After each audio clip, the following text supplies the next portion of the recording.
Hey everyone, welcome to the Pawareness podcast, and thanks for joining me. This podcast is specifically for about educating and raising awareness for animals and rescues and organizations across the United States and world. It really goes a long way towards this mission when our listeners rate, review, and subscribe on iTunes, Spotify, YouTube, and all of our other podcast platforms.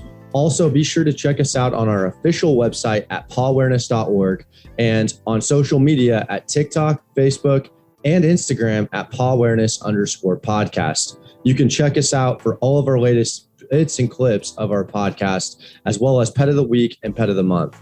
If you're listening and involved with an animal rescue organization or have a story of your own that you want to share, reach out to us at info@pawareness.org and we can get you on the podcast.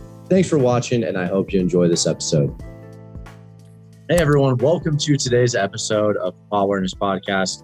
Today I'm interviewing Lindsay Smith of Safe Haven Dog Rescue. And I'm going to go ahead and let you introduce what it is that you're doing, where are you guys located, and how long have you guys been around? Okay, so I'm Lindsay, and I'm the owner of the rescue. We are located in Chico, California, which is about an hour and a half north of Sacramento. And I've been doing rescue for probably around 6 years, but it was in 2017 that I got the idea that I wanted to start my own rescue. And then probably 3 years ago, I actually started fully doing my own rescue. And what was your background like before doing that? And what are some steps when you just decide, hey, I want to start my own rescue? What does that look like? How long did that take in the process there? Okay, so my first experience with shelter dogs and rescue dogs was when I was going to Chico State. I think that I kind of had the perspective that a lot of people still have, which is that if a dog is in a shelter, it means that there's something wrong with them, whether it be like their behavior or, there's a million reasons. And I realized that that's just not true. I met so many dogs that were perfect in every aspect that just were unwanted for whatever reason. This is a college town, so I think young kids getting dogs has a big role in dogs ending up in shelters here specifically. So I was volunteering at the Chico Animal Shelter, and even so with that, I wanted my own dog, but I grew up with my parents buying dogs. We had like a golden retriever who I loved. So I got on the list to purchase a dog from a breeder. Luckily, the wait was like 6 months until her next litter. In that time, through Facebook, I saw a post about a dog at the Stockton Animal Shelter, which is a few hours away from me. And they were like, this dog is sweet, friendly with other dogs, friendly with people. The only thing that's wrong is he has a broken leg. So the shelter is going to euthanize him because they don't do medical care. So they couldn't just, leave him to suffer with his leg. So this lady that I followed on Facebook made a post, and she was like, I just need someone to just take care of this dog until his leg heals, basically. And I was like, that sounds easy. He's probably just going to, lay around and I can take care of a dog with a broken leg. So I went and picked him up, and his name is Oliver, and he's my dog, and I've had him ever since. I realized the next day that I wanted to keep him forever. And it just really opened my eyes because I, like many people, was on a list to buy a dog. And a perfect dog that I didn't know I needed fell right into my lap. And I feel like if that happened to more people, or if more people gave that a chance, that we wouldn't have such a problem with so many dogs needing homes. That's amazing. And I think I really like the part of the story too, where you mentioned hey, I was on a wait list for a breeder, and then it just so happened that it didn't, the wait list was long and it didn't go through. Yeah. And I think that's amazing because there really are a lot of people out there who they just don't know. They just don't know that, hey, there is an opportunity cost by you being on that wait list, because while you're waiting for that dog that, you're paying high money for a breeder, there's another dog that's going to get put down. Right. And it's like I'm never going to be like, hey, I'm never going to shame someone for doing something, do what you want. But I want you people to know and have that conversation with yourself and about that. So I think that's absolutely amazing that that's your story. What a great story. And currently now, what does your rescue operation look like? What are you seeing? And like, what does that look like on a day-to-day basis? So I am a very small rescue. I am foster based, which means I don't have a facility. So I don't have a place for the dogs to go. So I can only rescue dogs if somebody offers to foster them, or more often than not, I foster them. So I usually have like 5 or 6 dogs at a time, because especially if it's a really urgent case, I don't want to wait for somebody to volunteer, and I'll just take them in. But my house is small, so I have to limit myself, which was a really hard lesson because I've ended up with too many dogs before. So if somebody offers to foster a dog, I will take the dog from the shelter or whatever, like a bad situation, any situation that the dog needs help. I'll take the dog. I fully vet them. So I get them all of their vaccines. I microchip them, and I get them spayed or neutered. And they wait in their foster home until somebody wants to adopt them. I have a really lengthy application because I want to make sure that these dogs are never in this situation again. So I ask a ton of questions, making sure that this potential adopter is ready for this specific dog. So it's not, I individualize the applications as well. So it's not like a standard application for each dog. It's different for each dog, because I want to make sure that I'm matching the dog to the perfect owner, so that they never are rehomed or end up in a shelter or come back to me again. And so far that's worked really well. That's really cool. And I think it's really inspiring too, just for people listening and myself, where it's like, hey, I don't need a, $1,000 facility or something. You're doing this all out of your home. I do have a question. How does it work when you already have a couple dogs and you have an established pack? So when you bring in 1 or 2 or however many new dogs, what does that look like? Like, how do you integrate them, I guess? So that's a complicated answer, but so Oliver, who is my first dog, he is amazing across the board. He gets along with absolutely everyone and everything. So it's never been a problem with me bringing another dog in with him. My second dog, May, who's this white one right here, she is actually what I would consider majorly dog aggressive. And that has been a struggle for me. We've gotten into dog fights. I have to muzzle her when we walk.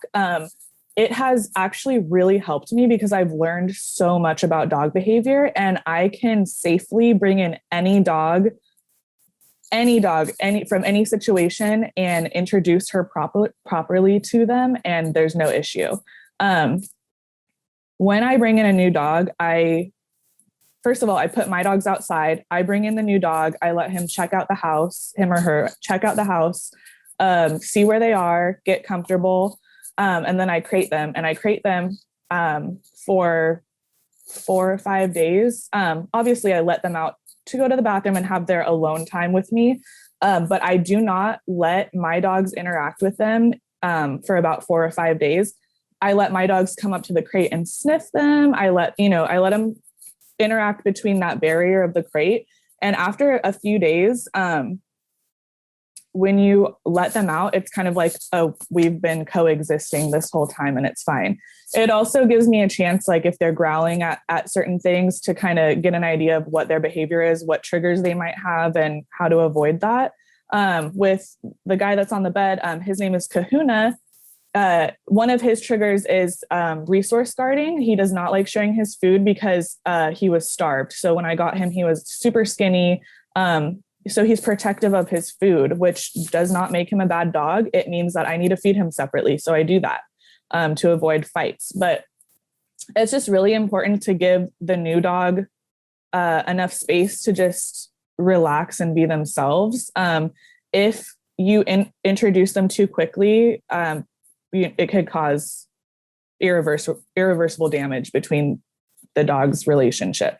So it's just really important to just take your time, basically. Take a lot of time and ease into it.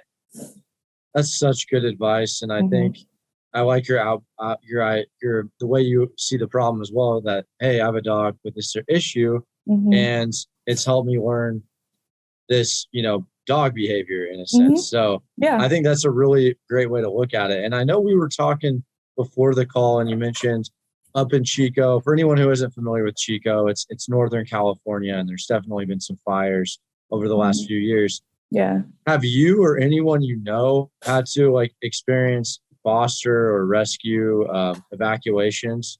And what does that look like when you have a handful of dogs? What happens there? It's a little bit of a crisis. There is an organization here. I believe they're called the North Valley Animal Disaster Group or something along those lines, where if there's a huge catastrophe, they help. So they'll help with farm animals, livestock, dogs, cats. When the Paradise Fire happened, the Camp Fire, the Chico airport, which is a very small airport, not like a major airport, became the place where people brought animals that they found, or if they had their own animals that they could no longer care for because their house burned down, they brought them there. And there were hundreds of volunteers that were, walking the dogs, feeding the dogs, seeing if they were microchipped, just everything they could do to see if this dog belonged to somebody, or if it did belong to somebody, it needed a place to go to figure that out. A lot of people, I think, stepped up and fostered dogs during that time. I did a lot of volunteer work, but I was full, so I couldn't actually take any dogs from the campfire. But I think a lot of organizations from other places, not necessarily Chico, stepped up and helped. I know that shelters in Sacramento helped, and kind of all over California, and I probably other states too. But yeah, there were a lot of dogs. There were hundreds of dogs that we didn't know where, who owned them or where they belong. So that's so crazy. So the Chico airport was like the hub of all of these animals coming in. That's yeah. Wow. And that kind of leads me into my next question I was going to ask you is I feel like every geographical location poses its own issues in rescue and fostering. And what are you seeing where you're at, Northern California? What are some of the biggest issues that you're witnessing right now in rescue and fostering? So specifically Northern California, we have a lot of really small rural shelters that don't have, they have like 10 kennels or 0 volunteers or something like that. So it's not like a huge shelter where they can take as many dogs as needed. It's shelters that have 5 to 10 spaces. And when those spaces are filled, that's when they start euthanizing because they don't have room and more dogs are always coming in.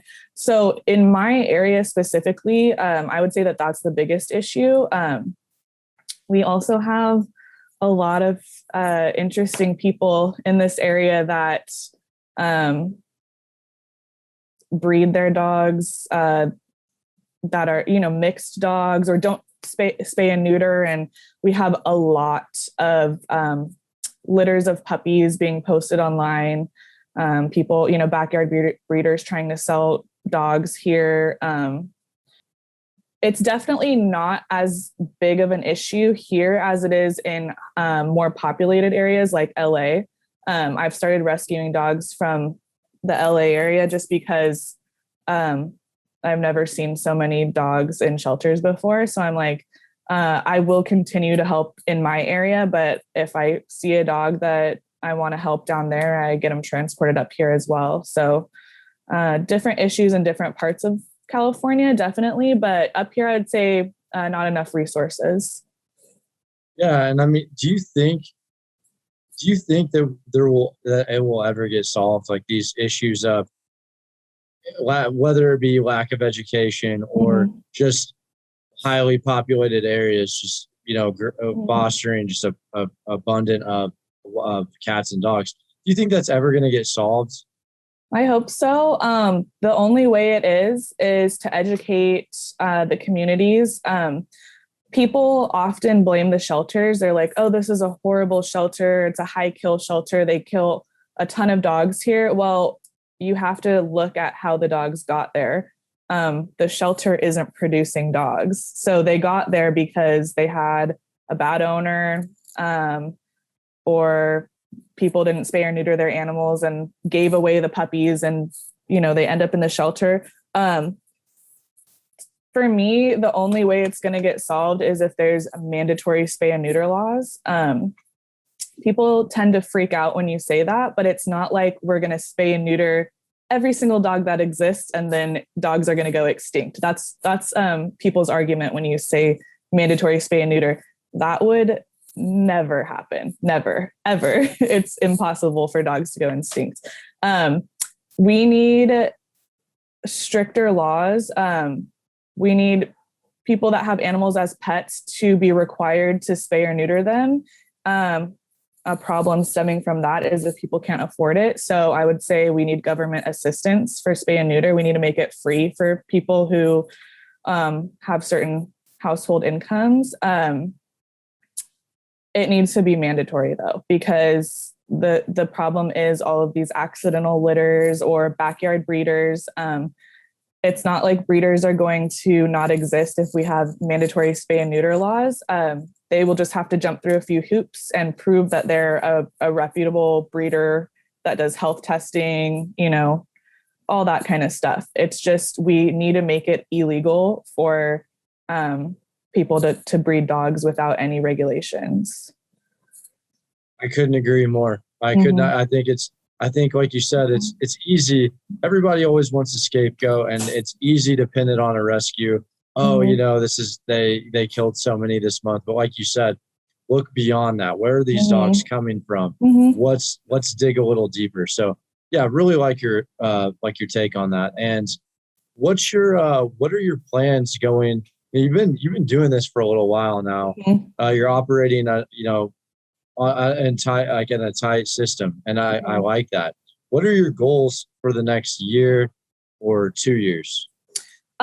So I definitely want to be able to rescue more dogs. I don't ever want to be a huge rescue because I feel like you lose control. I want each of my dogs to get the best care possible, and I want to know all of them. That way I can match them with the perfect home. So I don't want to get humongous. I do want to have more foster homes available for if I want to pull more dogs from shelters. But my plan, I don't know about the next 2 years, but my long-term goal is to get like a boarding facility where people can, like a doggy daycare / if they go on vacation, I can board their dogs there. That's a really great way to make money. Because doing dog rescue, you don't make any. It's not something you get into to make money. You end up spending a lot of your own money if you don't have donations. So I've been thinking of how can I make money doing something involving dogs where I could also rescue. So I think a boarding facility is a really great way to do that because I'll have the kennel space so I can still rescue dogs and keep them on my property, but I can also make money boarding other people's dogs or doing doggy daycare or anything like that. So eventually that's what I want to do. That involves buying a property. So it's definitely in the future, but probably not the next 1 or 2 years.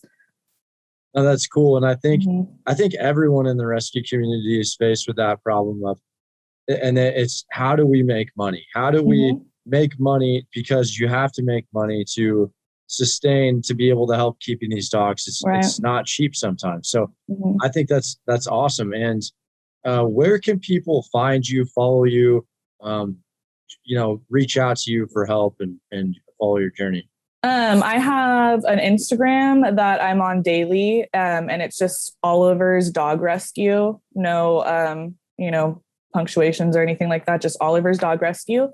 On Facebook, it's called Oliver's Safe Haven Dog Rescue. And I'm on those both every day. I respond to messages right away. I will let people know if I can help, or if I can't help, I'll point them in another direction. But those are my two main social media platforms that I use. And that's the best way to get a hold of me for rescue related stuff. Nice. And I will put those in the description of the link below. Okay. Wherever you're listening at, you guys can grab that. But Lindsay, I want to thank you so much for coming on and sharing your story, what you're doing. Really like what you're doing up there in Chico, and really pumped to follow you along in your journey. Thank you.